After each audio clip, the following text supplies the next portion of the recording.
وللدرجة دي الوكلاء دايرة الليلة؟ هو في أكتر من إن هم دايرين منتخبات؟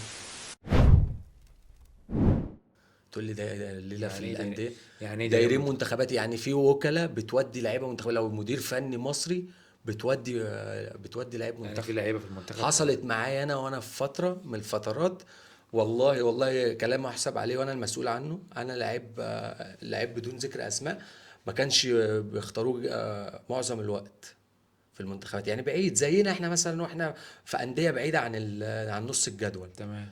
يقول لك انا رايح المعسكر الجاي. طب وانت حلمت مثلا ولا ايه؟